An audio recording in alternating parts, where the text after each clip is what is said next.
Kita ke informasi selanjutnya. Di tengah anjloknya harga telur hingga aksi buang telur oleh seorang peternak di Magetan. Sementara itu di Banyumas, Jawa Tengah, ada warga yang justru membagikan telur secara gratis.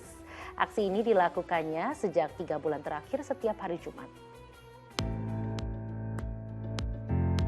Hari Sabar, warga desa Aji Barang Wetan, Kecamatan Aji Barang, Kabupaten Banyumas, Jawa Tengah ini bukanlah seorang peternak ayam petelur. Namun rasa kepedulian melihat kondisi ekonomi warga serta keterbatasan aktivitas akibat pandemi membuat hatinya tergerak untuk membantu warga sekitar. Bahkan sekitar 30 kg telur ditaruh dalam sebuah kotak kayu dan diletakkan di sebuah gang di depan rumahnya, agar warga bebas mengambil tanpa harus merasa sungkan. Benar saja, dalam waktu beberapa jam, telur-telur itu pun ludes diambil warga. Menurut pria yang berprofesi sebagai pesulap keliling ini, aksi yang dilakukannya selain untuk membantu warga yang kurang mampu juga bisa menambah nutrisi sehingga mampu meningkatkan imun. Ya ini kan PPKM atau PSBB itu kan diperpanjang ya. Jadi saya melihat tetangga saya itu benar-benar benar-benar aktivitasnya untuk mencari uang itu terbatas sekali lah. Jadi ya saya berbagi sedikit lah. Ya untuk meringankan, ya mungkin tidak begitu berarti, tapi ya saya berusaha untuk itulah, sedikit lah. Buat dimakan. Buat lauk di rumah ya? Sarapan. Oh gitu ya, bisa nambah gizi lah ya Bu ya? Iya. Selama pandemi ini ya? Iya. Aksi ini tentu saja disambut gembira warga, khususnya kaum ibu, karena sangat membantu meringankan biaya belanja mereka. Nanang Ana Nur melaporkan dari Banyumas, Jawa Tengah. Masya Allah, ternyata masih banyak orang-orang baik yang peduli terhadap lingkungan di sekitarnya. Semoga yang dilakukan Bapak tadi dibalas dengan balasan yang sempurna oleh Allah Subhanahu wa Ta'ala. Nah Ustaz, kalau kita lihat Bapak tadi bersedekah dengan memberikan telur untuk warga di sekitar. Sebenarnya pentingnya beramal dalam Islam tuh seberapa penting sih Ustaz? Baik, saya sempat kemarin itu menyaksikan tayangan orang yang membuang-buang telur gitu. Dan waktu itu saya bilang, kenapa dibuang? Ya, karena harganya yang anjlok.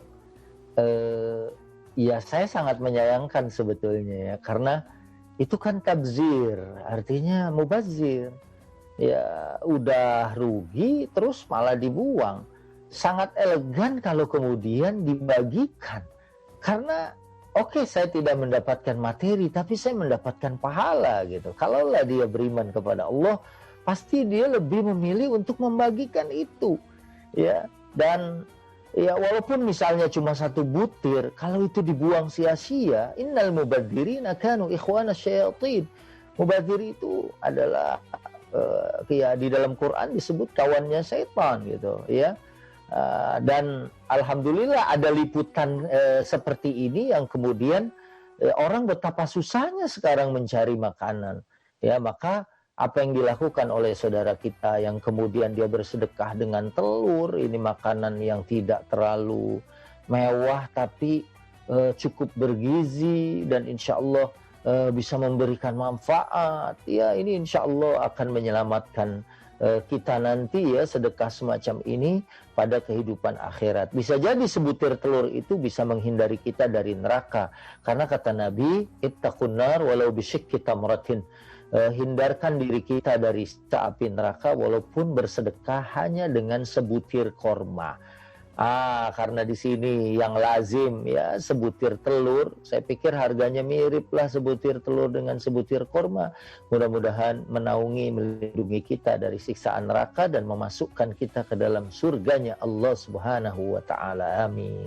Amin, amin ya Rabbal Alamin. Ustaz, ini kan kalau mungkin si Bapak tadi itu bisa memiliki kemampuan lebih dengan bersedekah telur. Lantas bagaimana nih Ustaz jika seseorang, khususnya seorang muslim yang ingin berbagi tapi dia memiliki kemampuan terbatas, bahkan untuk biaya dia hidup, untuk makan saja susah. Ini apa yang bisa dilakukan oleh dirinya untuk berbagi ke sesama? Ya, dia tidak bisa memberikan materi. Kurma itu kan maksudnya harga yang tidak besar. Ya kalau apapun yang bisa diberikan tidak ada, ya pasti serendah-rendahnya dia berdoa kepada Allah supaya orang-orang semua diberikan kehidupan yang baik, supaya orang-orang semua bisa hidup dalam keadaan layak. Kalau dia mampu ya untuk bisa berbagi, lakan ahsan, itu pasti lebih bagus ya buat dirinya sendiri. Dan kalau kita lihat para sahabat itu terkenal dengan sifat apa yang disebut dengan ithar. Ithar itu makan orang lain walaupun dirinya butuh. Misalnya ada orang mau minum seteguk air tapi dia saksikan orang butuh, maka dia menahan rasa haus itu dan memberikan kepada orang lain. Nah, ini bahasa Qur'annya, wa yu'thiruna ala anfusihim walau kana bihim khassasah. Mereka mengutamakan orang lain walaupun dirinya sangat butuh. Nah, itu juga bisa dilakukan walaupun mungkin cuma memberikan seteguk air putih ya. Dan kalau memang tidak bisa, selain dari mendoakan yang baik buat saudaranya. Ya, baik-baik.